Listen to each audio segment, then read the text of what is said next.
कक्षा 12 के विद्यार्थियों के लिए मैं एक महत्वपूर्ण वीडियो लेके आया हूँ। चित्रकला से संबंधित है ये। इसके अंतर्गत मैंने चित्रकला के सारे महत्वपूर्ण प्रश्नों को रखने का प्रयास किया है।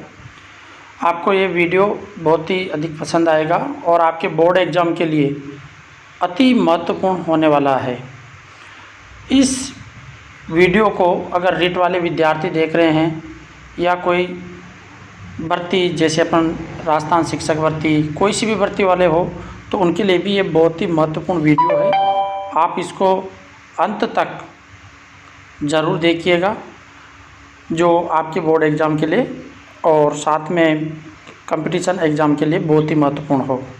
और जो हमारे चैनल पर नए हैं वो चैनल को ज़रूर सब्सक्राइब करें, वीडियो को लाइक कीजिए, कमेंट कीजिए, और आप लोगों का सपोर्ट ही हमारे लिए बहुत आवश्यक है। अब स्टार्ट करते हैं इस वीडियो को। देखते हैं, शुरुआत में तो मैंने इसके निर्देश लिख रखे हैं और कुछ भी नहीं है। और इसके अपन यहाँ पे आते हैं पहले पेज पे, और पहले पेज के अंतर्गत मैंने महत्वपूर्ण प्रश्नों को इसके अंतर्गत संकलित कर रखा है। तो एक एक प्रश्न करके अपन इनको स्टार्ट करते हैं। चलो देखिएगा विद्यार्थियों, सबसे पहला क्वेश्चन है अपने पास में, बहमनी सल्तनत कितने भागों में बटी थी? तो आपको याद रखना है, मैं आंसर बोल रहा हूँ। बहमनी सल्तनत 5 भागों में बटी हुई थी। कितने भागों में बटी हुई थी? 5 भागों में। तो याद रखिएगा 5 भागों में। दूसरा क्वेश्चन है, बीजापुर के किसी एक चित्र का शीर्षक बताइए। तो बीजापुर की जो गुफाएं हैं वहाँ पे सबसे ज़्यादा जो चित्रकारी हुई है वो है चांद बीबी का चित्र बना हुआ है, जो पोलो खेलते हुए दर्शाया गया है। चांद बीबी का पोलो खेलते हुए दर्शाया गया है। तीसरा महत्वपूर्ण क्वेश्चन है इसका, चांद बीबी पोलो खेलते हुए चित्र किससे लिखा है? अर्थात अपने से क्वेश्चन में कहा है कि चांद बीबी पोलो खेलते हुए चित्र किस शैली का है? तो यहाँ पे ये शैली है भाई, थोड़ा सा ध्यान रखना, लिखा की जगह आप शैली पढ़ दिएगा, इसको शैली का है। तो मैं आपको बता दूं, चांद बीबी पोलो खेलते हुए चित्र गोलकुंडा चित्रशैली का है। किसका है? गोलकुंडा चित्रशैली का। तो ध्यान रखिएगा, गोलकुंडा चित्रशैली का। अब क्वेश्चन नंबर 4 की चर्चा करते हैं। तारीख, ये तारीख नहीं है, तारीफ है, फ है ये, फ। तारीफ ए हुसैन शाही नामक ग्रंथ चित्रित हुआ, तो ये हुआ था अहमदनगर में। कहाँ पे हुआ था? अहमदनगर में। सॉरी, ये तारीफ नहीं है, तारीखी है। तो तारीख ए हुसैन शाही नामक ग्रंथ कहाँ चित्रित हुआ था? तो अहमदनगर में हुआ था। ध्यान रखिएगा, अहमदनगर। ठीक है। अब अपन नेक्स्ट क्वेश्चन की तरफ बढ़ते हैं। क्वेश्चन नंबर 5, गोलकुंडा चित्र शैली किससे संबंध है? तो गोलकुंडा जो चित्रशैली है वह संबंधित है दक्षिणी चित्रशैली से। किससे संबंधित है? दक्षिणी चित्रशैली से संबंधित है। नेक्स्ट क्वेश्चन है जो देखते हैं, क्वेश्चन नंबर 6। अब इस क्वेश्चन में और ऊपर वाले क्वेश्चन में अपने को अंतर समझ में आ जाएगा। इसमें कहा गया है तारीफ ए हुसैन शाही में कितने चित्र हैं? तारीफ ए हुसैन शाही में कितने चित्र हैं? तो इसके अंतर्गत चित्रों की संख्या थी 12। कितने चित्र थे विद्यार्थियों? 12 चित्र थे। ठीक है ना, ये ध्यान रखना। क्वेश्चन नंबर 7 है, बीजापुर से लिखे एक प्रसिद्ध चित्रकार का नाम लिखिए। तो बीजापुर से लिखा जो चित्रकार था वो था आदिल अली शाह। आदिल अली शाह, आदिल अली शाह, आदिल अली शाह। ठीक है, रह जाएगा याद आपको। अब इसके बाद में नेक्स्ट क्वेश्चन की तरफ देखिएगा। क्वेश्चन नंबर 8 है, जिसमें अपने से कहा है कि गोलकुंडा के किस सुल्तान के समय में दरबारी दृश्यों का चित्रांकन किया गया? तो दृश्यों का चित्रांकन किया गया था मोहम्मद कुतुब शाह। मोहम्मद कुतुब शाह 1611 ईस्वी से लेकर 1626 ईस्वी तक। ठीक है। नेक्स्ट क्वेश्चन है क्वेश्चन नंबर 9, दक्षिणी चित्रशैली के प्रमुख केंद्रों के नाम लिखिए। चित्रशैली के प्रमुख केंद्रों के नाम लिखिए। तो दक्षिणी चित्रशैली के प्रमुख केंद्र थे विजयनगर, अहमदनगर, बीजापुर और गोलकुंडा। कौन कौन से थे? विजयनगर, अहमदनगर, बीजापुर और गोलकुंडा। तो ये महत्वपूर्ण इसके केंद्र थे। अब इसके बाद में नेक्स्ट क्वेश्चन की तरफ बढ़ते हैं अपन। क्वेश्चन नंबर 10, चांद बीबी कौन थी? क्वेश्चन अपने से पूछा गया है कि चांद बीबी कौन थी। तो विद्यार्थियों मैं आपको बताऊं, चांद बीबी बीजापुर के सुल्तान अली आदिल शाह प्रथम की पत्नी थी। वह कला, पारखी, विदुषी एवं चित्रकारी थी। क्या थी ये? चित्रकारी थी, विदुषी थी, कला में पारखी थी और किसकी पत्नी थी ये? आदिल शाह प्रथम की पत्नी थी। ठीक है। क्वेश्चन नंबर 11 है, गोलकुंडा चित्रशैली की दो विशेषताएं बताइए।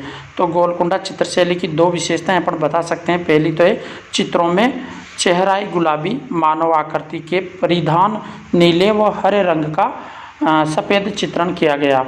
इसके अलावा अपन यहाँ पे ये दूसरी विशेषता बता सकते हैं, सेवक तथा सहीस आदि की आकृतियाँ 1.25 चम्मच बनाई गई। कितने चम्मच बनाई गई थी? चशम बनाई गई, 1.25 चशम बनाई गई, चम्मच नहीं सॉरी, चशम बनाई गई थी। ये चित्रकारी का विशेष शब्द है।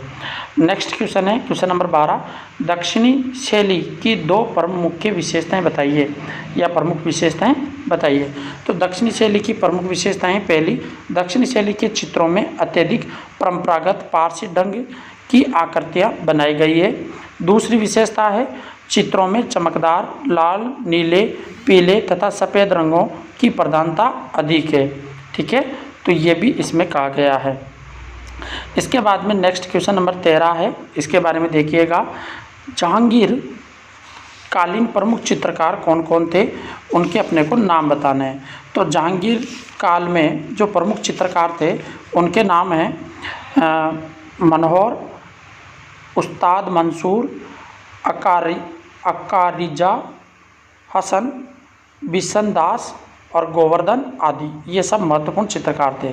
क्वेश्चन नंबर 14 है, सबीह किसे कहा जाता है। सबीह ये सलगम वाला है, इसको इस वाला स पढ़ना, ये वाला स है। सबीह किसे कहा जाता है। तो व्यक्ति चित्र या सामाजिक चित्र को सबीह कहा जाता है। जब व्यक्ति का चित्र बनाया जाए या सामाजिक कोई चित्र बनाया जाए तो उसे सबीह कहा जाता है। तो ध्यान रखना ये।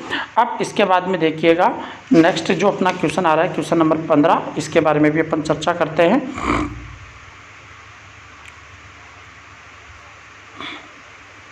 देखिए विद्यार्थियों, क्वेश्चन नंबर 15 है अब आपके पास में। नेक्स्ट क्वेश्चन इसको समझिएगा, इसमें क्या कहा है। पशु पक्षियों के चित्र बनाने के लिए किस मुगल चित्रकार को जाना जाता है। तो पशु पक्षियों के चित्र बनाने के लिए अकबर कालीन चित्रकार सबीह को जाना जाता है। सबीह, ध्यान रखना, अभी ऊपर वाले क्वेश्चन में मैंने नाम बताया था ना, वही है सबीह। ठीक है। इसके बाद में क्वेश्चन नंबर 16 है, शाहजहाँ कालीन किन्हीं दो चित्रकारों के नाम बताइए। तो शाहजहाँ के समय जो चित्रकार थे दो महत्वपूर्ण, उनके नाम हैं मीर हासिम और दूसरा था गोवर्धन। क्या नाम था? मीर हासिम और गोवर्धन।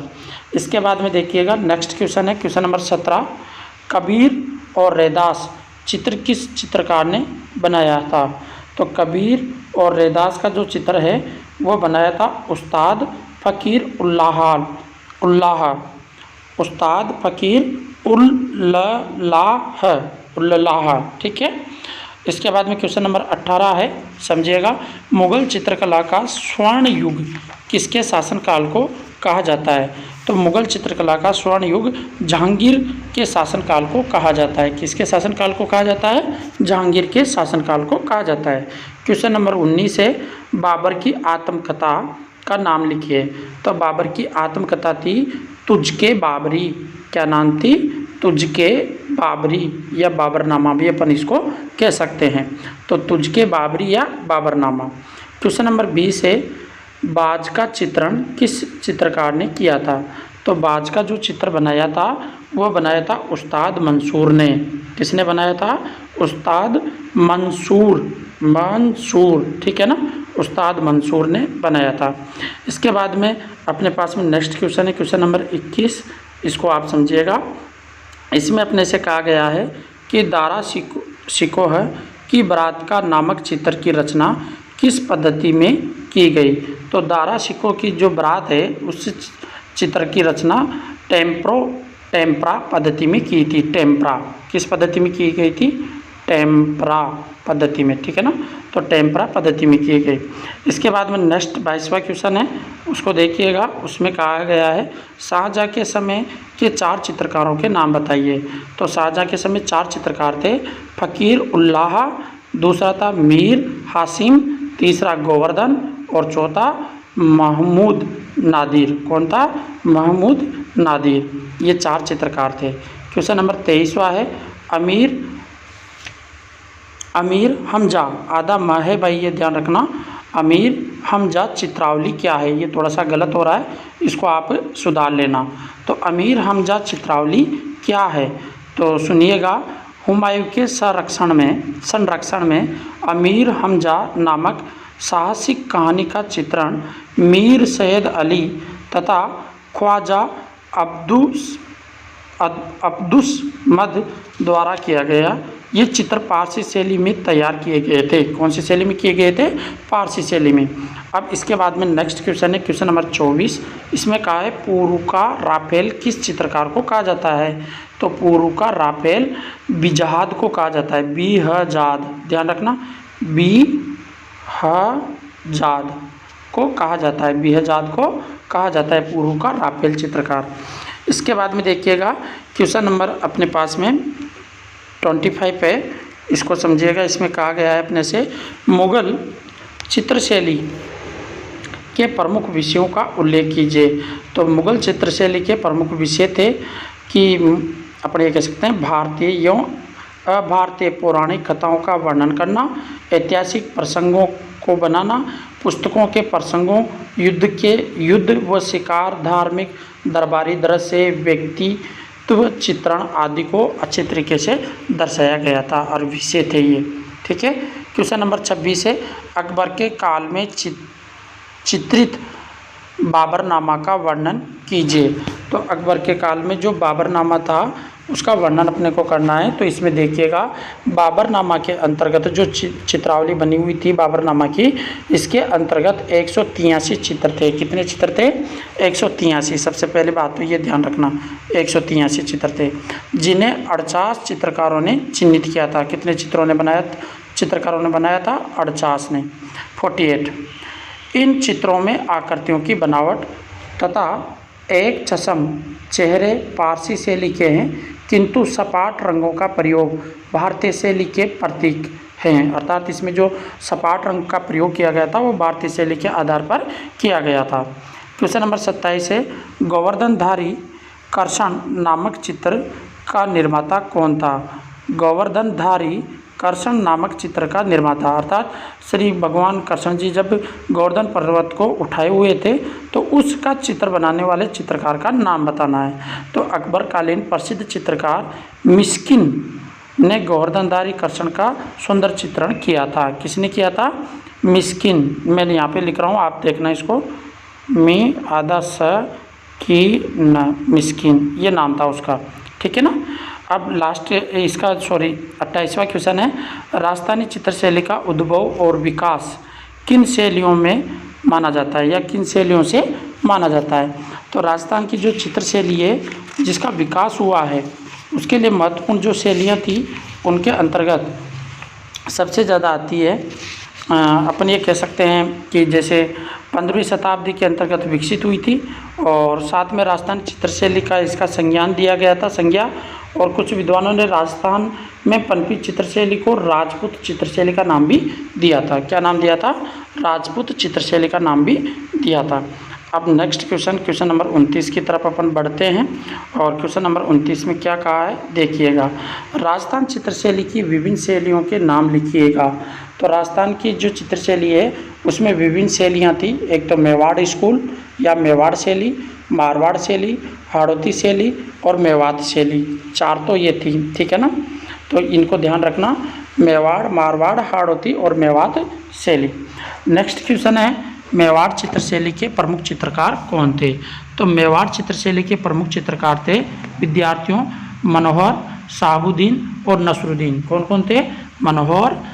मनोहर, शहाबुद्दीन, नसरुद्दीन, ये थे। अगर विद्यार्थियों आपको ये वीडियो अच्छी लग रही है तो इसको ज़रूर अपने दोस्तों तक भी शेयर कीजिएगा। क्वेश्चन नंबर 31वां देखिए, बूंदी से लिखी प्रधान विशेषता क्या रही है। अर्थात सॉरी, यहाँ पे ये क्वेश्चन थोड़ा सा गड़बड़ हो गया है। यहाँ इसमें ये कहा गया है बूंदी से लिखी प्रधान विशेषता क्या रही है। तो बूंदी से लिखी प्रधान विशेषता है कि वहाँ के जो चित्र बने हुए हैं उन चित्रों में नारंगी व हरे रंग को की प्रधानता है। इसके अतिरिक्त पीले, लाल, हरे, सफ़ेद, काले, नीले आदि रंगों का भी प्रयोग किया गया है। अब क्वेश्चन नंबर 32 है, किशनगढ़ शैली के चित्रकारों के नाम लिखिएगा। तो किशनगढ़ शैली के अंतर्गत जो चित्रकार थे अमीर चंद दन्ना, भंवरलाल, सूरज धवज, मोर धवज, निहाल चंद, नानक राम, सीताराम, बदन सिंह, अमरू, सूरजमल जोशी, लाडली दास आदि किशनगढ़ शैली के प्रमुख चित्रकार रहे थे। क्वेश्चन नंबर 33, रात वाला चित्र सर्वाधिक किस शैली में और किसके शासनकाल में बने। तो देखो ये रात वाला चित्र नहीं है, यहाँ पे थोड़ा सा किसको सुधार करना, रागमाला। कौन सा चित्र पूछा गया है, रागमाला। तो रागमाला चित्र सर्वाधिक किस शैली में और किसके शासनकाल में। तो रागमाला चित्र सर्वाधिक बूंदी शैली में राव रतन सिंह के समय बने थे। किसके समय बने थे, राव रतन सिंह के समय बने थे बूंदी में। और इसके बाद में देखिएगा क्वेश्चन नंबर 34 है, बनी ठनी चित्र शैली का चित्र है। अब बनी ठनी का जो चित्र है वह कौन सी चित्र शैली से लिया गया है या कौन सी चित्र शैली में बनाया गया है। तो मैं आपको बता दूं, किशनगढ़ चित्र शैली के अंतर्गत बनी ठनी का चित्र बनाया गया है। तो ध्यान रखना, किशनगढ़ चित्र शैली। अब नेक्स्ट क्वेश्चन है 35वां, नागरीदास कौन थे। तो नागरीदास बनी ठनी का जो चित्र बनाने वाले थे वही थे किशनगढ़ के राजा सावंत सिंह नागरीदास, चित्रकला के संरक्षक थे। अर्थात चित्रकला के संरक्षक थे। ठीक है, अब ये 35 क्वेश्चन यहाँ पे अपने कंप्लीट हुए। आपका वीडियो लंबा हो रहा है, इसलिए मैं ये चाह रहा हूँ कि आपको 35 के बाद के क्वेश्चनों के आंसर नेक्स्ट वीडियो में दिए जाएं। तो तब तक के लिए आपको बहुत बहुत धन्यवाद। और जिन्होंने हमारा चैनल सब्सक्राइब नहीं किया वो चैनल सब्सक्राइब करें और नोटिफिकेशन ऑन रखें। जैसे ही मैं वीडियो आपको अपलोड करूं आपको तुरंत मिल जाएं, क्योंकि आपका ड्राइंग का पेपर आने वाला है। तो इसलिए सभी विद्यार्थियों को बहुत बहुत धन्यवाद।